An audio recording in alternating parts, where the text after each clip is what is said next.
ako palaro sa Diyos. Ako pa yung tao na left, bitan sa left ng presidente. Leftist yun. Niyak ko pa.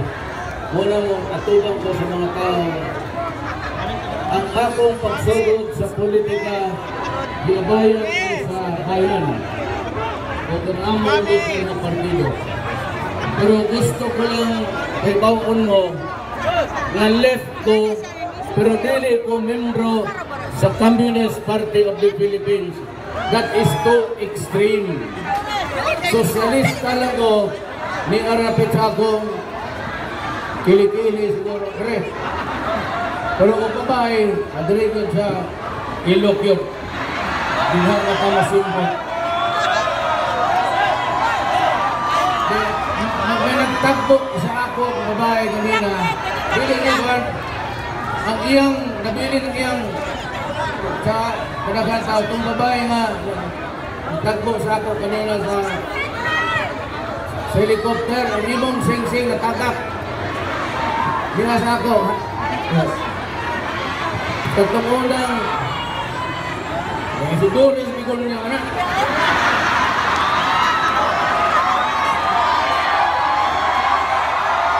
Bukwang na masa. Sige pangantrigan. Nahulog.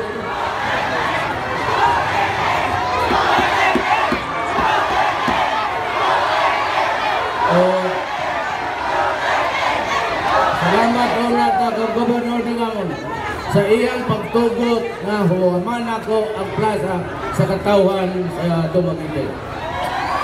So, karon, hapon naman, I have to take off. Di ka na rin maging-istorya pa sa ako si Fidel Ramos, ang atong presidente. Bukod pa ko, but I have to take off before sunset. Dili man rated ang inyong airport na rin sa nightline. Wala yung navigational age. Kudritso na lang ko, ganong udagan ako. Okay, sa unan, usalang ko kagamay nga mayon sa Mindanao. Wala ko'y ambisyon ng presidente. Gani man katulo ko ni balibad, sige silang hangyo nako, kung ako, kada hangyo balibad. Ngano man. Ang akong unang isulti ninyo, ang pamilya. Unyawa na ko'y panahon, tiguang na ko, nawa ko'y kwarta. Wa ko'y kwarta, kaya wa ko maanad mangayo. Sa mga negosyante taong may kwartang ikahatag, mga katabang, kay kaluoy sa Diyos. Sa tanang eleksyon sa Davao, since 1988, wa ko'y kontra. I've been the mayor of Davao, was elected in 1988, and it is now 2016, and I'm still the mayor of Davao City.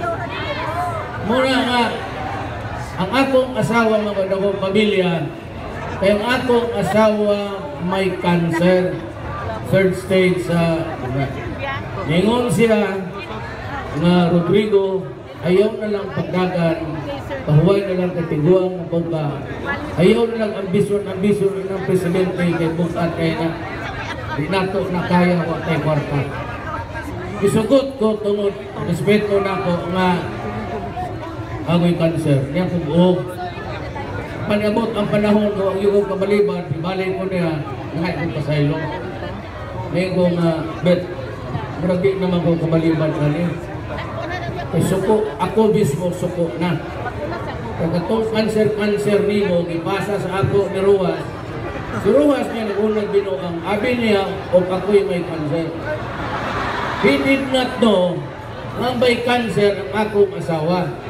Nasuko ang akong mga anak, kaya nagsige na magpamutaw na ang media o tinuod ba, nagsige nagpamutaw na sa ospital. Eventually, may bawaan man yun sa mga tao. So nasuko si Inday. Gani si Inday, si Sara, presidente o si Rojas, amigo na silang tulong. But at that time, ito nagpapag-protest si Inday, nagpapagong. Kasi padagan na lang. Bahala ang nag-building ang doon kadagan. O niya, nagtokmod ko sa uban. Mauto-uto, bagos mga tao. Pariungin niyo. Mga kaisyon, ano yung good na?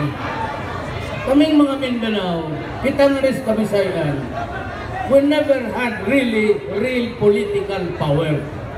The political power is in the hands of the elite. Aning nasod, sila rin mamili o presidente tuig after tuig after tuig after tuig. Kita pong mga Bisaya, taga Mindanao, kapobre lagi, wakay ikapuga, bingo ka na yung mga leader, direta, karong eleksyon na mo kanya itong suportan. Yes sir. Pag yung ano, dire, congressman, dire, muna itong presidente. Yes sir. Bingo ka na ang mayor, direta. Yes sir. Okay man lang na sa ako. Kami sa Mindanao, okay na. Walay problema, basta lang unta. Ang kwarta nga among ginhatag sa gobyerno, wa na may mga mahadagdahong o balit pa.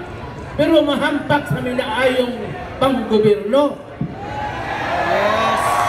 Ang amo manggod sa Mindanao, o ang imong budget 1 trillion, ang Mindanao Region 11, makita ang akong syudad, it's a big city, na ako'y 5 kapantalang dagko, and I contribute almost 5 million a week. A week! Pila ko na ka-week, so sa tiyan. Paghatag sa IRA karon tagaan ng Region 11, apel na ko 19 million.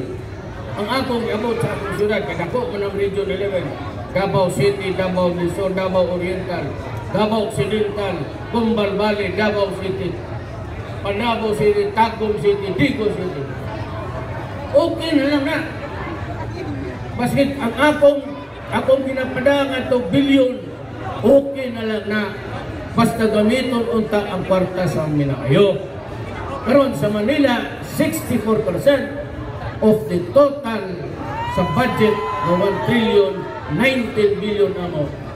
Ang 64% naara sa Greater Manila area. So 100% minus 64, mura na yung abot sa amo. Bayan pahinon na mo outside of Manila, hantod na nga ito sa siyasi ulo. Okay lang yapon sa ako. I don't know. Anad big sambise ba? Muna big mga kanding lang nga. Buyuron nga rin, mga leader, president. Okay lang nga. And for 22 years, nahimo kong congressman because I could not run for the 4th time during the first set. Ngayon nahimo kong mayor, busy mayor sa akong na. Ngunit ang problema karon, makita na mo ang kwarta kinabiluangan. Ang among kwarta na ginapadaan ako kayo. Mayroon unta sila nga, okay, Mayor, reduce IRA, internal revenue allotment, among padala na ito ang bahay naman. Yun, tanang di resibo diri. Tanang inyong gipalit. Tanang diri, tanang kwarta. Pinapadana sa Manila. Dili na inyo. It does not belong to you. It belongs to the Republic of the Philippines. Pinapadana to sa National Treasury. Karon, kung sa may ibalik sa inyo, muna gitawag og internal revenue allotment. Pag mayroon ayo na, the bulk of the money kanang provinces na anay portion, dili about of, I am sure, dili about of 20 billion. Among IRA, muna na among bahin sa padang kwarta, to the last centavo na. Padang rin, kag mayroon kayo. Kaya amang infrastructure takpo. Okay lang unta lang. Ang problema, kinakurakot sa mga putang ina.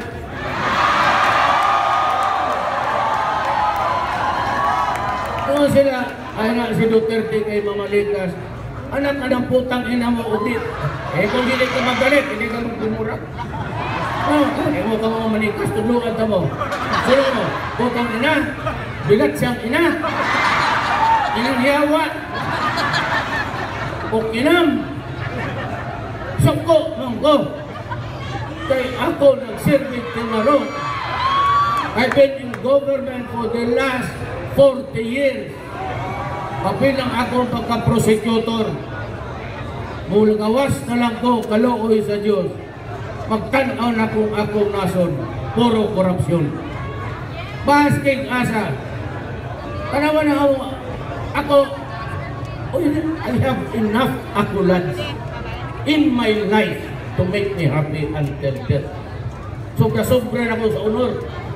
Di ko na imagine being a mayor, a congressman, o kakatilaw kasi ko sa kapilyo. But maybe God will give me a taste of defeat this time. Pero okay lang. So long as ako, ang ako ang ambition, before I go out of this planet and go to the universe, na nakasulti ko inyo, pantayin ninyo na, para na sa inyong mga anak, akong tambag ninyo. Ayaw mo silang sunod-sunod. That is why you have to federalize. Kaya ang federal is the only way na ma-equal yun. Kay dili, ang Imperial Manila will remain. That office there was set up by the Spanish regime. Governor General ni Adto pag-abot Adto Magellan no, may batasan. Who was it to discover the Philippines? Look at our books. Pero pagpukin ko yung gusto ko ng presidente, marami akong gagawin dyan. Alam mo, ang pinaka-national hero, the foremost for me, the bravest for me, ang national hero, Lapu-Lapu. Yes! He killed the first colonial invader. Siya yung pinakatigas. Ay, Philippine Commission, puro Tagalog yung mga yawa. Okay man lang na, si Rizal, I admire Rizal. My idol, Bonifacio. Sunod katong si Dakilang Lungpo, si General Luna. Pareho na ko, sige lang pong pamalikas. Ano sila Lapu-Lapu, wala may Lapu-Lapu day? Why? Kung sa'yo ibuhat dito sa Manila, kung Lapu-Lapu, hihimong ista sa mga tuntok.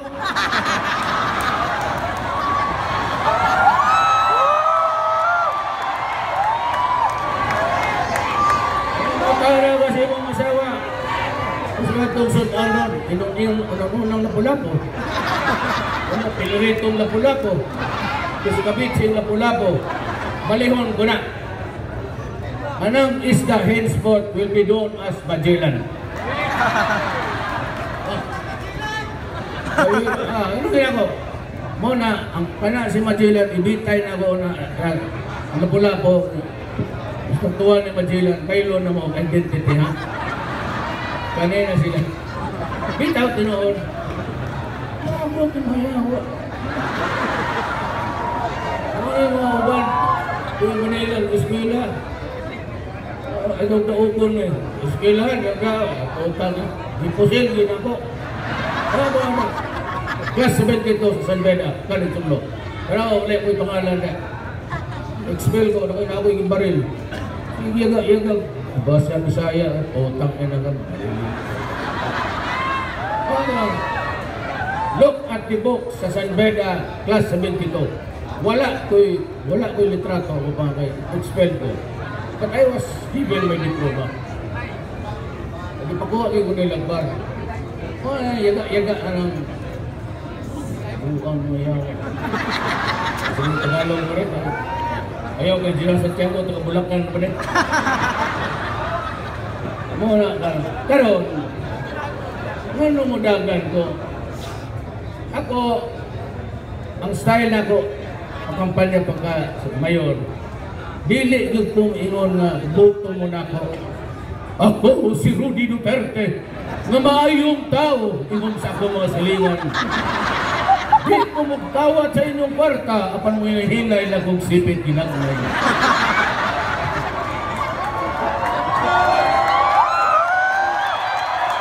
Ako, boto mo na ako. Select the best. Look at that. Okay, mahapon naman. Wala ta. Oh. Ako ha, I will ask you questions. The only thing, I am not asking for your vote. The only thing that I will ask you this afternoon is to be true. To be true. Hanggang totoo lang tayo. All that I'm asking is the truth, nothing else. If you do not like my truth, fine. Vote for somebody else. But let me ask you a question. Okay, I'll start. Me, I can get rid or at least suppress crime and criminality. I can talk. I have been in government for 40 years. I can talk about corruption. I can talk about drugs. Yes. Pag sinabi ko sa gobyerno, I will give you a taste of what a non-corrupt government is. Maybe for the longest time, Patilong. Some say that Duterte cannot hack it. He cannot do it. He has a self-imposed limitation of 30 to 6 months. 3 to 6 months. We don't tell. So that the son is, say, pag mahulog yung plano, no more, Duterte.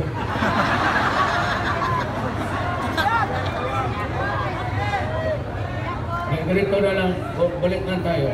Ako, basta. Ano ang issue sa akin? Be truthful to me. May issue ako sa corruption? Wala. Have you heard of any nangawag ko? Wala. Babae? Wala.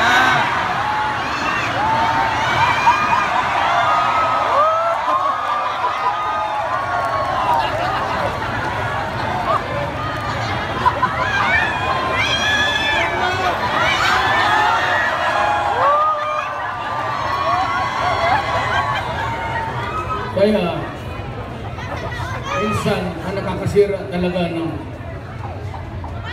buhay ng tao, babae.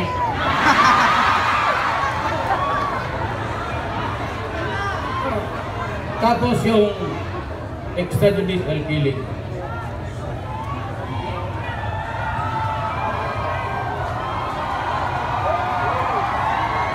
Yung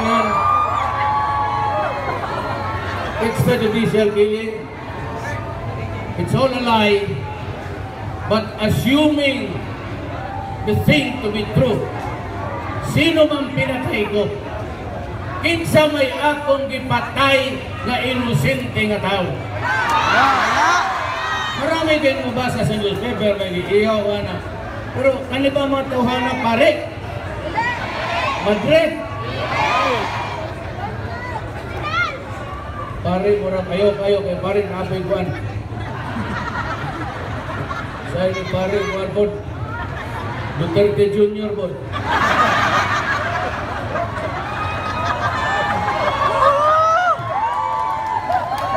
Ano yun?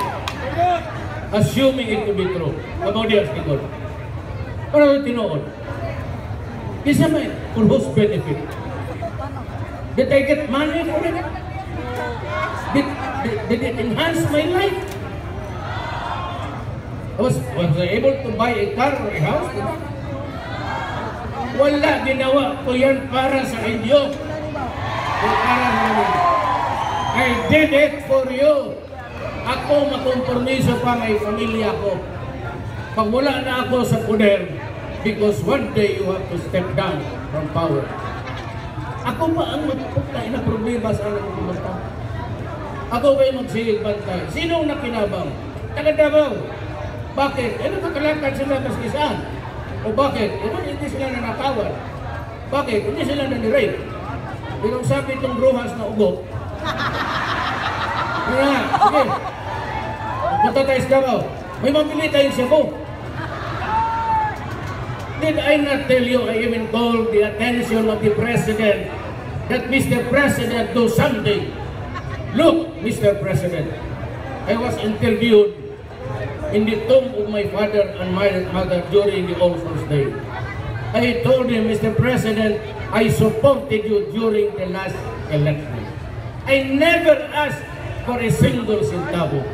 You won as a president. You never saw me, not even my shadow in Malacanang, to ask for anything. But this time, kindly do something about drugs because it is flooding the country. It is destroying our children. Wala, hinayaan eh. Hinayaan talaga kita, you know, there are now neurosurgeons in America say itong meth is more dangerous than cocaine and heroin. Cocaine kasi is naturally grown, papi yan, ginatanong. Kaning shabu, chemical na. Ang ginagamit na tubig ani pagluto, ang tubig sa bakterya sa inyong sakyan.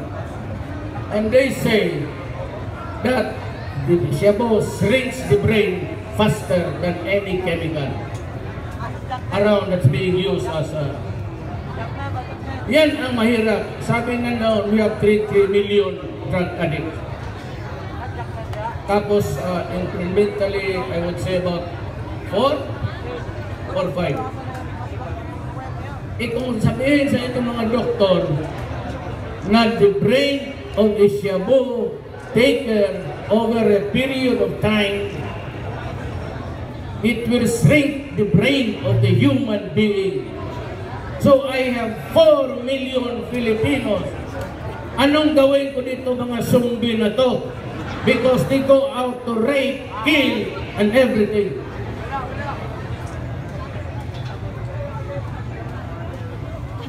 Yan ang mahirap. You know why? Because the power is in Manila. They choose the leaders there. Tingnan mo ha, without offending Juanco. During the presidency of Fidel Ramos, sinong pinakamabigat sa Malacanang? Danding Juanco. Right? Who replaced his boss? Cory Juanco Aquino. Then a few years later, after 2 terms, Benigno Juanco Aquino. Now, ang nanay ko na biktima, ewan ko kung iba nanay niya, yung levy sa coconut is in the hands of Juanco, nasa UPCB. It's there. Nanalo na Supreme Court said it belongs to the people, distribute it. And they come up with this resolution na mag-survey. Mag-survey? Mag-survey. Ang coconut plantation ng nanay ko sa Abusan, it was only 14 hectares. Na-card, patay na ang nanay ko. Wala na kami papilis to show that we owned it. Tapos here comes Grace being supported by Danding Juanco. If Grace will become president, makuha mo yung pera mo. Kayong mga coconut planters sa matanda na. Tapla na yun. You tell your father, mother, or your grandmother, pa, as long as the power elite remains, alam mo kasi, there's a funny thing that goes around the periphery of the Filipino politician. Ang Pilipino kasi, pag inilagay mo sa pwesto, whatever the position, he becomes a senator, congressman, mayor. There is a metamorphosis in the brain. There is something, he becomes how poor he begins with before. Ang abot anak sa dugay na diha, he thinks that he belongs to the power elite and the supporter, the most elite of the elite of it all. Muna way may tabo anay naso. That's why I said when I was planning to retire, sabi ko sa iyo, so let me ask you now. Me, just like in Davao, when I became mayor, I said, kayong mga durugista, kayong mga kidnapper, kayong mga holdovers, go out. Go out of Davao. If you don't, I will kill you. Huh? That is the sad story of Davao. Ngayon, kung presidente ako, the only way I know how, hindi mo na madalag, pipik, gano'n na, Mr. The criminal mind does not heed anything. Pag ako'y na presidente, huwag kayong tumama kasi totoo to. Do not smile, do not laugh because I'm dead serious. Pag ako'y na presidente sa Pilipinas, I will order the police and the military to go out 24 hours and hunt down and arrest them.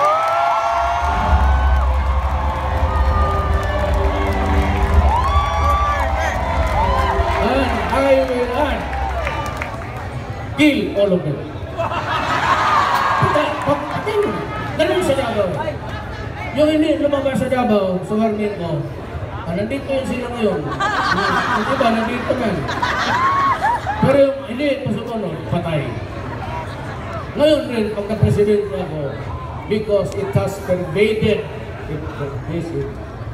they have went to the mountain. It used to be a rural activity, urban activity. Karoon ato sila smoking, ang mga anak sa mga farmers, ilang tagaan o shabu, hindi makabayan, waon nila ang baka, karabaw, baboy, manok.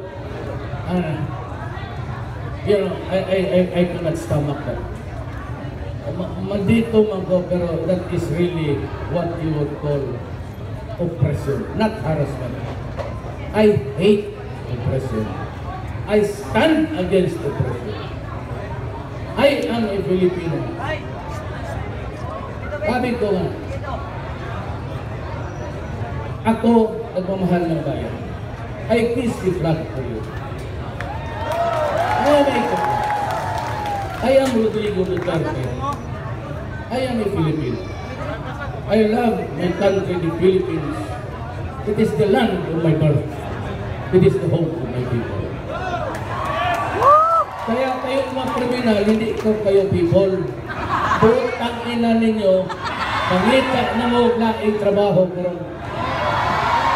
Kasi ganito, one time, pumunta si Duterte, been threatened as maybe in the course of time, if God will say, baka kapatid mo, asawa mo, anak mo, pinsan mo. Alam mo, however consolation mo, consoling words I give you, you will always hate me for the death of the human being. Pero basta kasabot ka, kasabot ka. Let it not be said na hindi ko kayo ilarningan.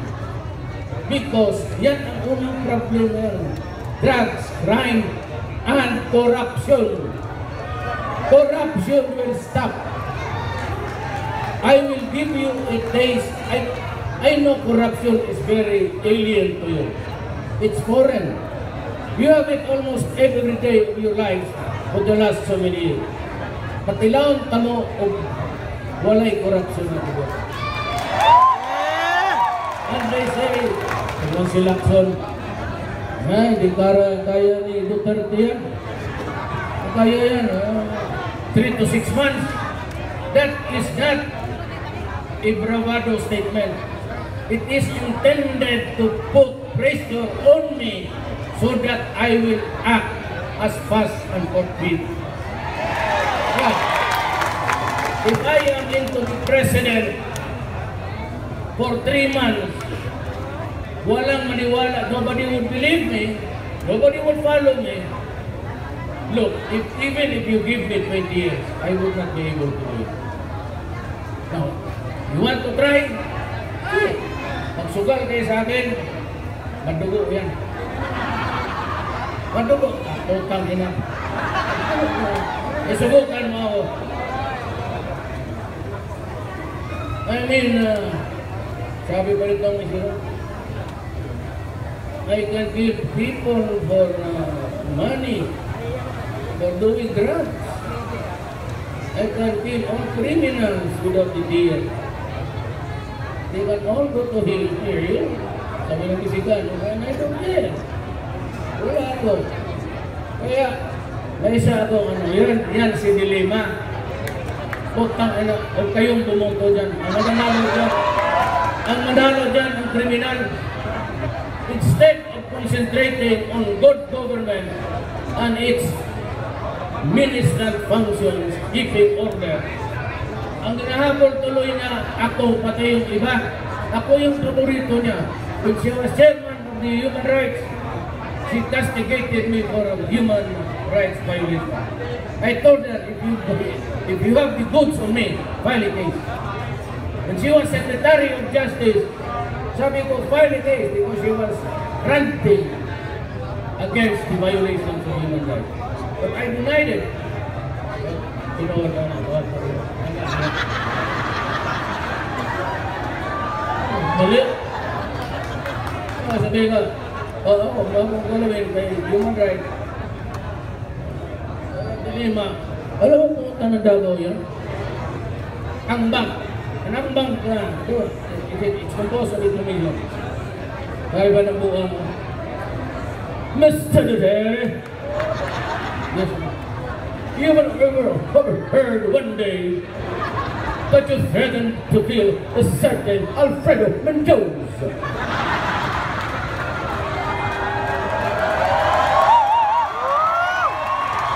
And what is horrible is that 3 days after you threatened him, he was found dead with a gunshot wound in the head. What the hell is happening to the city? Mr. Duterte? Yes! Answer the questions. Bombok.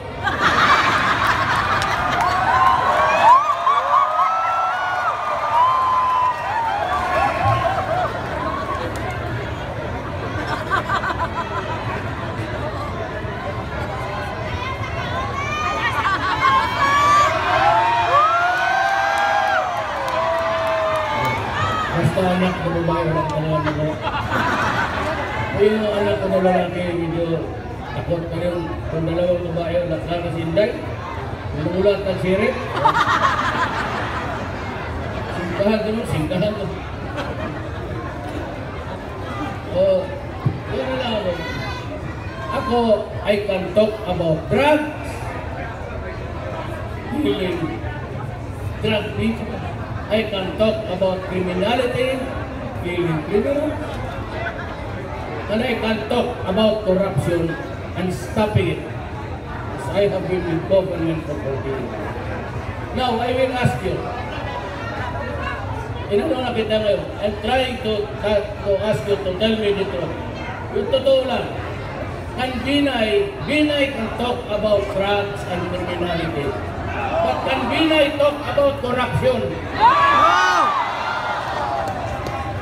Isa pa itong turpe na Rojas.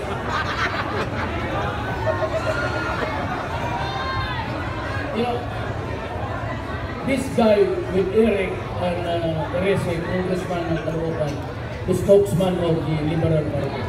Can I have a copy of it? Good.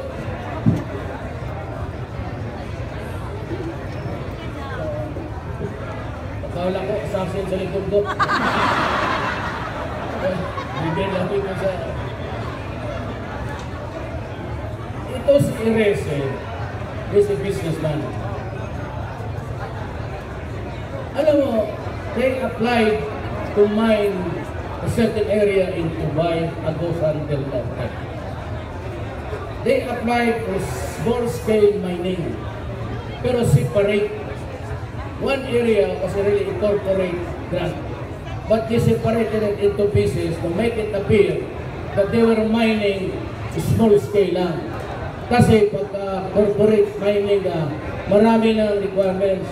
You have to wash the water, you have to catch the water, clean it, and these chemicals must be neutralized. Kaya ginawa lang nilang small scale. They started, ganito pa ang Dubai. You could still see the green of the place. Agusan to Dubai. Last month, nakunan ako ng picture.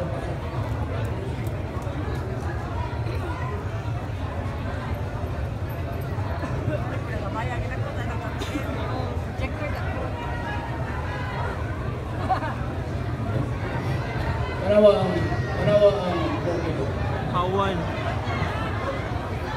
Patag na. In the real life, ang mga staff ang mga partners, wala na because there's chemicals is being spilled out of this. Makakuha ka sa all you have to use chemicals. And they were fined 77 million. They went to the courts. The court sustained government that they must pay 77 million. They went to the Supreme Court. Government won. Mabayroon doon sila 77 million. They paid advance 7 million. Wag na sila mabayad. Why? Because Rojas is there. As a matter of fact, ang jet plane ni Rojas, pareho karon sa ginagamit nako. But mine is owned by Pastor Kibuloy. Oh, amigo ko yan. He's based in Davao. He's my friend. And I can use him. This is the first time na hinaram ko lang. Kasi yung aking purok-purok, hindi na mag-andar. So ay kung nag-go to Manila, I'm supposed to go back to Davao yung tawag namin Mustang. Kasi ako lang, kasi may parang hungaw. Sabi ko, talian mo na ng lahat kayo. Okay lang.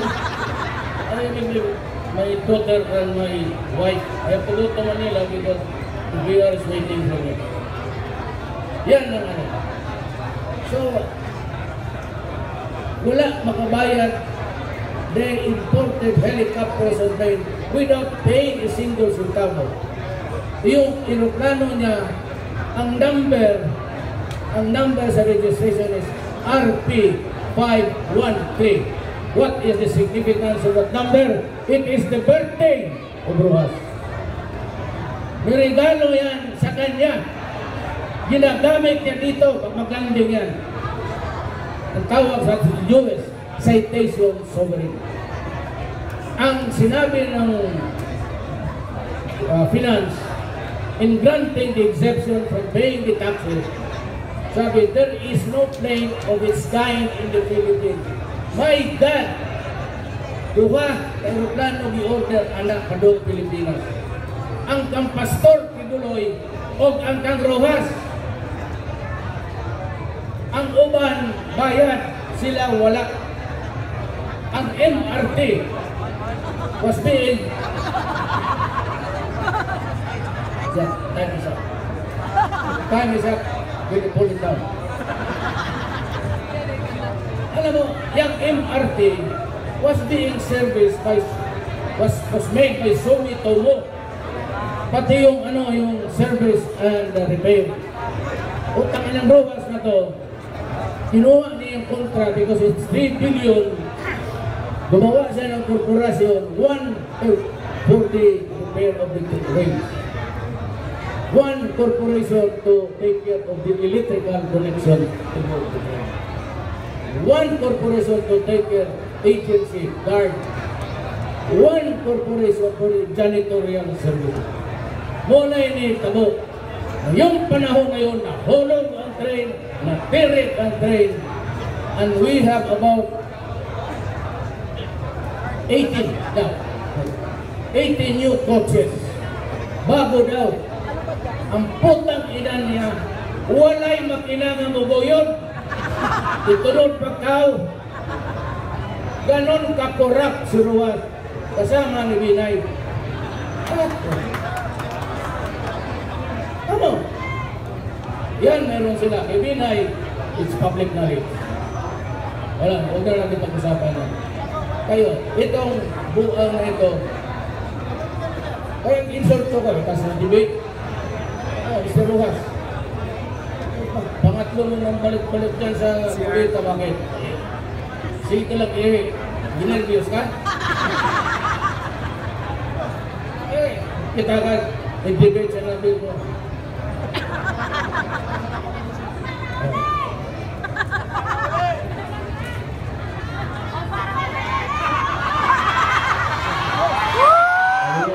Tolong lagi dong. Yan ang problema. I told him, you're a fraud. Totoo ba talaga? Kita mo para constituents dito. You are a leader. You are a leader with false pretenses. You are in fraud. O, isa ka tubag. Tapos may isa ka, na-atake lang ako ng migraine because I have this my C4 and C7 sa spine. I have to hit it almost every day. Kaya ako nakaganon palagi. I'm pushing something here to relieve the pain. Ayaw na ako bigyan ng patch, yung pain patch. Kasi ginamit ko kasi dibdib. Galit yung doktor. Kaya ako, sabi nga, si Duterte may sakit na. Mamamatay na daw ako. Pagpuntang hinakagago na pala, sabi ko ito yan. At saka na, doon ako ng broken. I did not know that I was carrying the infection for almost 4 days. Kaya suddenly nag-shoot up ang hindi ko.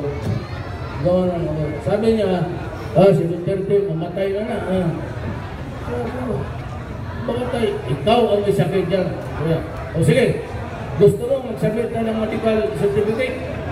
What? Medical certificate? Usama ni high school? Pag mag-absent ko ng medical certificate? Sinasabi ko sa putang na nagagawa sa ka. Gusto mo maghubat tayo? Sa pagli ko. O sigurado walang tuloy. Lahat. Supot ko. At tinawag man. Sabi ko, kung gusto mo, padakay na lang. Huwag mo na yung sugod. Kita, sugod lang ka man. Nakit naman ako, iyang tuktok man.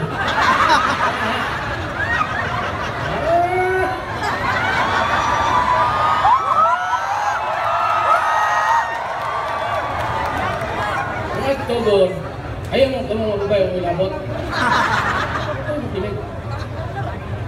Yan doon, basta ko kapagod. Pinanaway mo ka. Ano ba? Wala, anak, wala.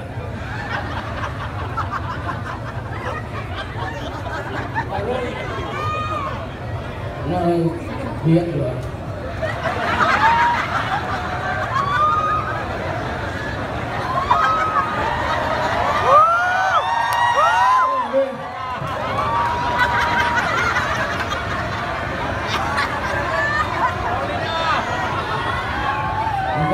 Ako masabi ng masayang pero pag binastos niya bastos niya kanang makiksuran ba ako yun ang presidente binastos dito pero sige matulog na matawa bugara ako siyempre dito politiko dito palibay Sige, talaga na yung mga babae. Talaga na yung mga babae. Sige mga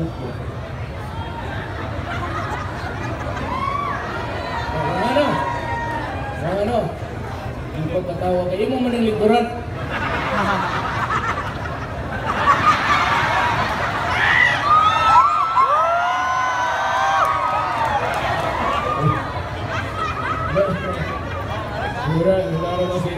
Ano si Rafi Anunan? Kita niyo?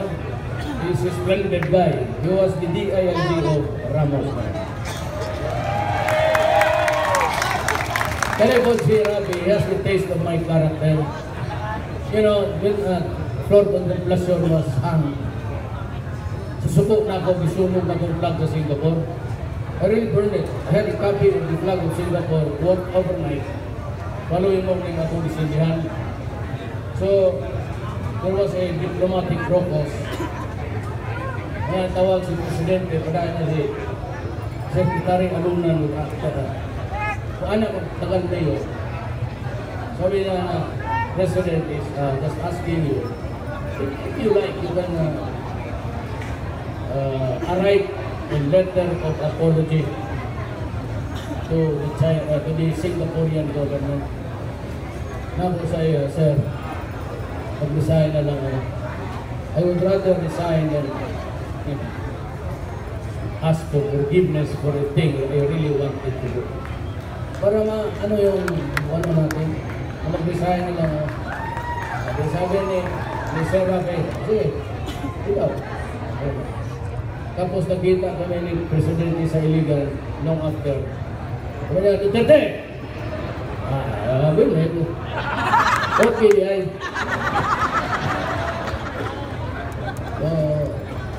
Ulit na ko kay...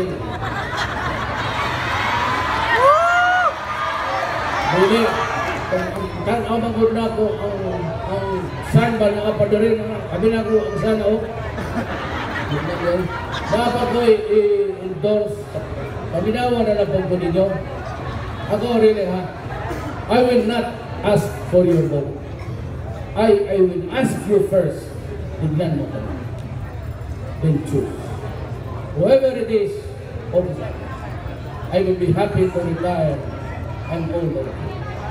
I just spend the days of my life reading. Sige, binastos ng mga babae.